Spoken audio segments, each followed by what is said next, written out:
Assalamualaikum warahmatullahi wabarakatuh. Hari ini kita akan belajar tentang fisiologis postpartum. Materi ini saya buat sebagai bahan stimulus sebelum kalian nanti akan berdiskusi. Bahan ini juga bisa digunakan untuk pengayaan sebelum kalian nanti akan searching-searching lebih jauh terkait apa itu tentang postpartum fisiologis. Baiklah, kita mulai. Bismillahirrahmanirrahim. Ini slide pertama dengan topik fisiologi postpartum. Postpartum sering disebut dengan trimester 4. Kalau orang hamil itu kan ada 3 semester ya, 3 trimester. Trimester pertama usia 1-3 bulan, trimester kedua usia 4-6 bulan, trimester ketiga itu usia 7-8-9 bulan. Nah, ini trimester keempat atau postpartum. Disebut postpartum itu jadi jarak antara kelahiran bayi dan kembalinya organ-organ reproduksi seperti sebelum hamil. Jadi namanya hamil kan itu organ reproduksinya berubah. Nah, nanti setelah bayi lahir itu organ-organ reproduksi akan kembali nanti ke normal seperti sebelum hamil. Nah, ini biasanya akan membutuhkan waktu 6 minggu. Oke, lanjut nih. Nah, di sini ini ada referensi lama namun masih bisa digunakan. Ini pembagian nifas menurut Mukhtar.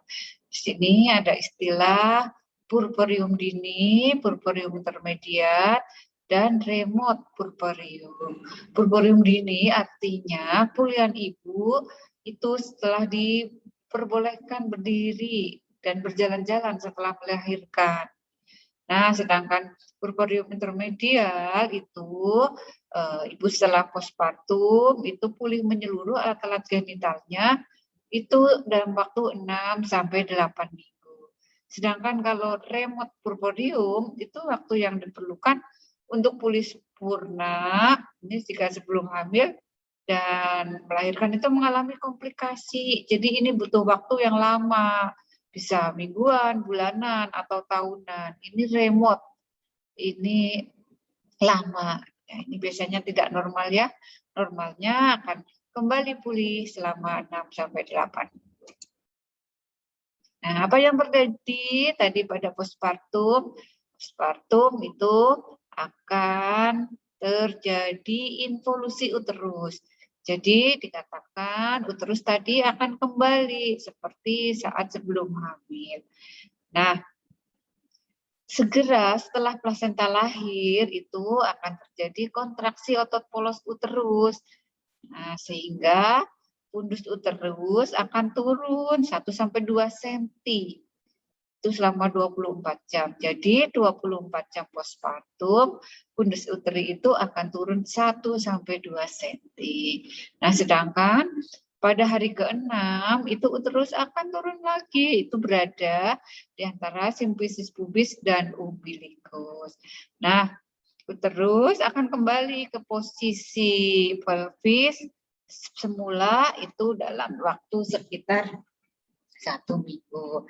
Nah, bagaimana dengan beratnya? Berat uterus itu dalam waktu 1 minggu beratnya sekitar 500 gram, sedangkan 2 minggu ada 350 gram dan 6 minggu sekitar 50-60 gram. Ini kembali ke awal. Nah, apa yang terjadi selain evolusi uterus? Kadang ibu habis melahirkan itu merasa after pain, jadi ketidaknyamanan yang terjadi saat kontraksi. Jadi ibu itu masih kadang mules gitu ya, habis melahirkan mules. Nah, ini yang tadi saya sampaikan, evolusi adalah kembalinya organ-organ reproduksi seperti keadaan sebelum hamil. Nah, dalam 12-24 jam, tadi tinggi fundus uterus itu 1 jam di atas, 1 cm di atas umbilikus. Kalau dikatakan 24 jam itu tadi dikatakan 1 sampai 2 cm di atas umbilikus.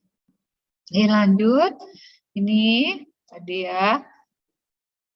Nah, pada 2 hari postpartum uterus tinggi pusat. Setelah 2 minggu akan masuk panggul, setelah 4 minggu kembali ke ukuran semula. Jika dalam 2 minggu tidak masuk panggul, dicurigai adanya subinvolusi. Ini tidak normal. Nah, ini beberapa referensi tadi. Nah, apa itu subinvolusi? Subinvolusi adalah kegagalan uterus untuk kembali seperti keadaan sebelum hamil. Biasanya disebabkan oleh infeksi atau tertinggalnya sebagian plasenta. Jadi TFU belum bisa sesuai tadi teori-teori tadi. Jadi belum bisa terus masuk ke dalam panggul. Nah, ini contoh ya, ini tadi kan perutnya orang hamil. Nah, ini setelah melahirkan postpartum, di sini nih dilihat nih, ini ada diastasis rectus abdominalis atau peregangan otot-otot dinding perut. Ini ada peregangan. Nah, tadi yang sudah saya sampaikan after pain, nyeri setelah melahirkan. Ini intensitasnya itu meningkat pada ibu yang sering melahirkan, bayi besar, kembar, dan menyusui. Atau saat menyusui, itu biasanya ibu akan merasakan nyeri setelah melahirkan, masih serasa mules. Ya. Ini normal ya. Nah, berikutnya jenis-jenis lohea. Nah, lohea itu ada 3 macam. Lohea rubra, serosa, alba. Ini wajib hafal kalian. Lohea rubra itu warnanya merah. Ini sampai ini merah kecoklatan. Nah, ini keluar setelah 1 hari maksudnya setelah postpartum itu loheanya jenisnya rubra. Nah, sedangkan lohea serosa itu warnanya pink atau coklat itu biasanya berakhir antara hari 22 sampai 24. Sedangkan lohea alba itu warnanya kuning atau putih. Ini dapat berakhir sampai 6 minggu. Ini jenis-jenisnya urutan. Orang habis melahirkan jenis loheanya itu urut.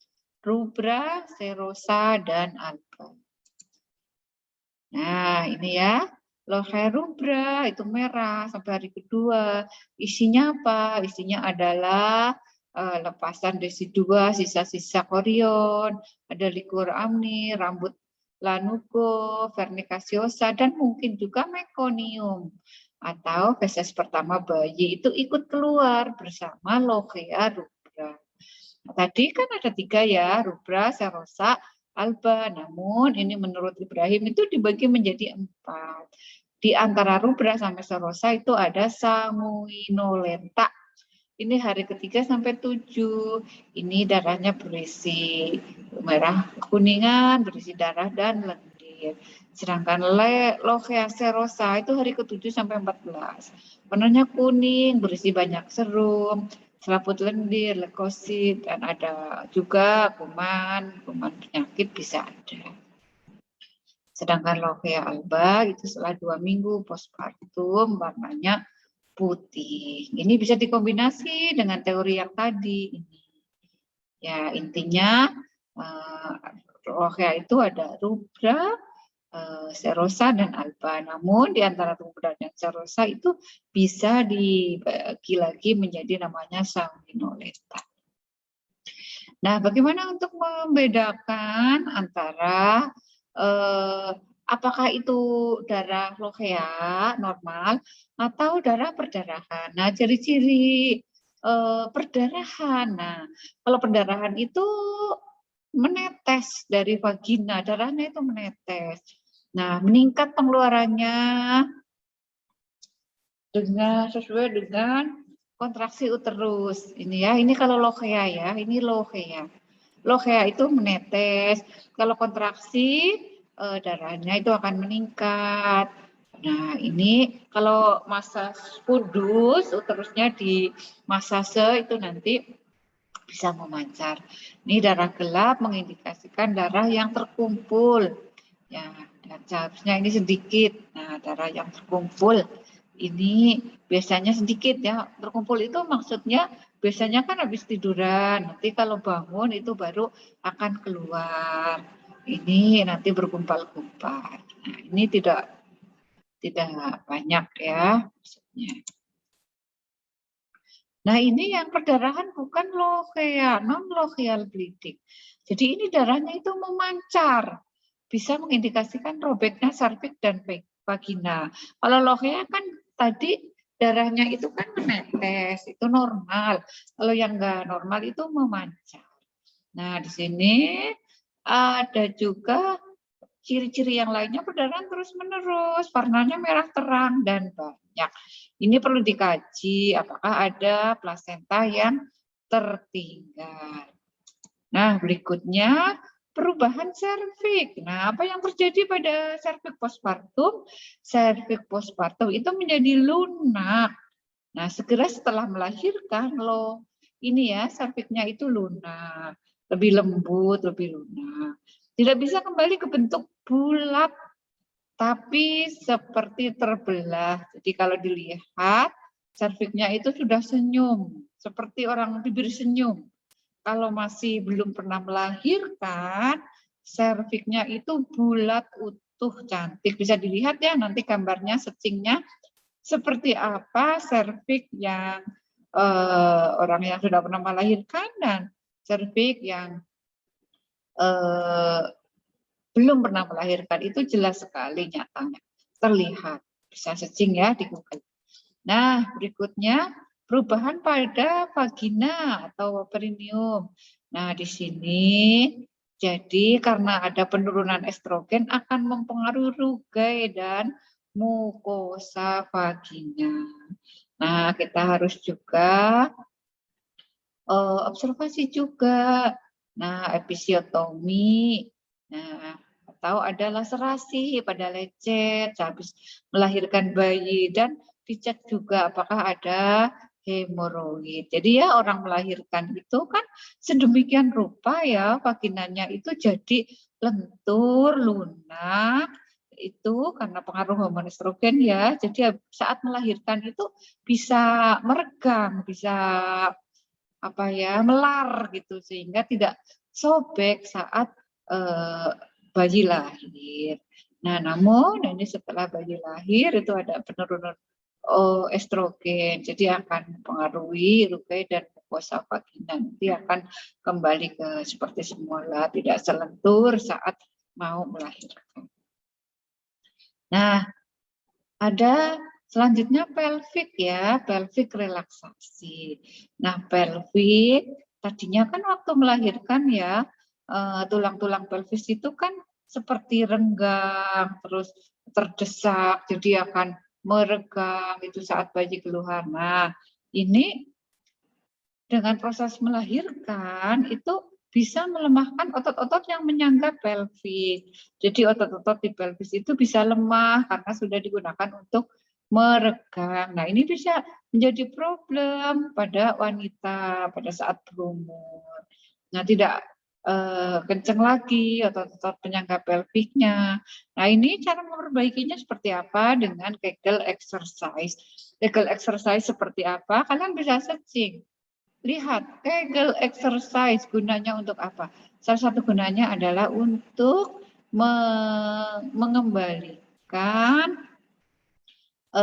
atau meningkatkan, menguatkan kelemahan otot-otot penyangga pelvik. Jadi biar nanti ototnya lebih kuat lagi.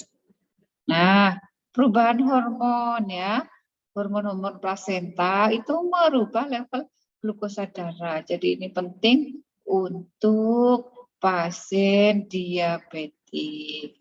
Nah, ini pasien nanti ya pembuluh apa namanya yang biasanya glukosanya banyak saat hamil itu Glukosa sedemikian rupa banyak di tubuh wanita hamil.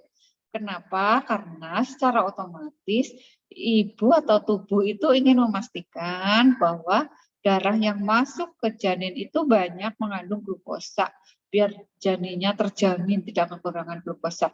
Nah, saat habis melahirkan itu level glukosa darahnya akan turun. Nah, pada pasien diabetes itu bisa terjadi hipoglikemi, itu perlu diperhatikan. Nah, selanjutnya akan terjadi ini ya pituitary hormon, jadi nanti akan fungsi ovarium nanti akan berfungsi kembali setelah postpartum. Nah, tadi ya pada abdomen dapat kelihatan seperti sedang hamil. Habis melahirkan biasanya perut tidak kembali rata langsung, tapi masih ada sisa seperti orang hamil. Nah, tadi yang saya sampaikan ada diastasis rectus abdominalis adalah pemisahan normal dari otot-otot dinding perut. Nah, ini bisa dikencangkan kembali dengan olahraga atau senam nifas. Nah, ini abdomen. Selanjutnya pada sistem urinari, apa yang terjadi pada sistem urinari? Jadi fungsi ginjal akan kembali normal dalam 6 minggu. Nah, ini bisa terjadi diuresis postpartum. Apa itu diuresis postpartum? Jadi ya, ibu saat hamil itu kan cairannya banyak. Cairannya banyak, kenapa? Karena untuk persiapan saat melahirkan agar kan keluar darah tuh, keluar darah banyak. Jadi biar saat kelahiran bayi itu ibu dipastikan tidak akan terjadi kekurangan cairan. Nah, itu memang sedemikian rupa. Nah, saat lahiran nanti kan cairan tidak keluar semua ya, keluarnya normal ya itu jumlah darahnya. Nah, itu kan banyak retensi cairan tuh masih di tubuh ibu. Nah, ibu postpartum itu secara umum habis melahirkan itu akan banyak berkeringat. Diuresis postpartum. Dan pipis terus juga, banyak kencing, banyak pipis, keringetan. Itu memang sebagai respon tubuh untuk mengurangi cairan di dalam tubuh untuk persiapan kembali sebelum hamil. Nah, ini perlu diperhatikan apakah ada kekencangan pada kandung kemih dan pengosongan kemihnya bagaimana, apakah bagus atau tidak. Ini perlu diperhatikan. Ini mohon maaf ya saya cepat, ini hanya sekilas, nanti kan bisa diulang kalau belum jelas. Nah, apa yang terjadi pada saluran pencernaan di sini? Jadi ya, apa namanya? Usus besar itu akan kembali lagi, aktif lagi 2-3 hari postpartum. Ini sehubungan dengan pergerakan tubuh. Makin banyak tubuh ibu postpartum bergerak, akan makin merangsang kontraksi gastrointestinal sehingga itu nanti akan kembali lagi. Kan biasanya kan itu waktu hamil itu kan banyak ketekan bayi, jadi pergerakannya juga mengalami sedikit terhambat. Bahkan ibu hamil bisa konstipasi. Nah, ini nanti dalam waktu 2-3 hari lagi ini akan beradaptasi. Nah, ini ada juga pasien bisa konstipasi karena terkait obat-obat yang diberikan, bisa juga. Nah, selanjutnya apa yang terjadi pada payudara? Payudara ini sudah persiapan untuk menyusui. Jadi ada ibu yang menyusui, tidak menyusui, diobservasi apakah ada pembengkakan, peradangan, apakah ada mastitis, ya, infeksi pada payudara itu perlu diperhatikan. Nah, apa yang terjadi pada kardiovaskuler? Ada ini ya. Nah, pertama karena tadi yang sudah saya sampaikan depan bahwa secara fisiologis sistem kardiovaskuler akan melindungi wanita dari kehilangan darah yang berlebih. Jadi saat melahirkan itu sudah sedemikian rupa adaptasi tubuh untuk menyiapkan agar tubuh jangan kehilangan darah yang berlebih sehingga ibu mengakibatkan shock. Nah, di sini juga akan ada pengeluaran sirkulasi plasenta, kehilangan fungsi endokrin plasenta, dan ada perpindahan cairan. Nah, ini adaptasi-adaptasi pada postpartum. Apa yang terjadi pada komponen darah di sini ya, hematokritnya itu meningkat karena terjadi penurunan volume plasma, jadi darahnya makin kental. Hitung darah putih meningkat. Kenapa? Ini respon leukosit itu akan meningkat karena untuk pertahanan tubuh, barangkali nanti untuk pencegahan atau perlawanan terhadap infeksi. Namanya postpartum kan banyak katakanlah ya luka atau apa ya, itu hitung darah putihnya otomatis akan meningkat untuk sebagai tentara tubuh. Nah, tadi faktor pembekuan darah meningkat. Kenapa faktor pembekuan darah meningkat? Karena kalau pembekuan darahnya tidak meningkat, nanti banyak perdarahan. Nah, ini sudah sedemikian rupa yang terjadi ya. Darahnya itu hematokritnya meningkat karena penurunan plasma, darahnya lebih kental, sel darah putihnya meningkat, dan faktor pembekuan darah meningkat. Ini untuk mencegah perdarahan. Nah, berikutnya pada sistem neurologi ini akan bisa menggambarkan sindrom tunnel carpal. Ini seperti apa? Dan bisa searching juga sindrom tunnel carpal bisa terjadi pada ibu postpartum atau sakit kepala. Nah, ini barangkali perlu dikaji sakit kepalanya itu karena apa? Apakah karena sama anemia, apakah karena preeklamsi dan lain-lain. Ini biasanya bisa ibu postpartum bisa sakit kepala perlu dikaji lebih lanjut. Pada muskuloskeletal apa yang terjadi? Ini bisa mengalami nyeri sendi habis melahirkan, sendi-sendi pada teregang bisa menyebabkan nyeri sendi. Bahkan bisa ibu postpartum itu merasakan nyeri di tulang pubis dan tulang-tulang sendi ini nanti akan kembali stabil 6-8 minggu. Ini hampir sama dengan masa involusi uterus. Jadi memang akan kembalinya organ-organ reproduksi sampai normal, kembali seperti sebelum hamil. Membutuhkan waktu 6-8 minggu atau sekitar 40 hari. Itu periode postpartum. Nah, apa yang terjadi pada kulit? Kulit itu biasanya akan terjadi stretch marks itu kayak di perut itu. Cari saja di Google. Stretch pada ibu hamil, stretch pada ibu postpartum. Dan bisa terjadi hiperpigmentasi. Kulitnya itu warnanya hitam, menumpuk di perut atau di paha, di cacing aja. Hiperpigmentasi pada ibu hamil, gambarnya seperti apa? Atau bisa rambutnya rontok, itu bisa ya, ibu postpartum bisa, Pak, rambutnya bisa rontok. Nah, itu tadi perubahan fisik ya. Selain perubahan fisiologis, ini masih ada ilmu lama yang sampai sekarang masih dipakai. Perubahan fisiologis ya.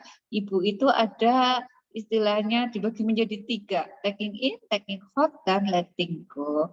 Apa itu taking in? Taking in yaitu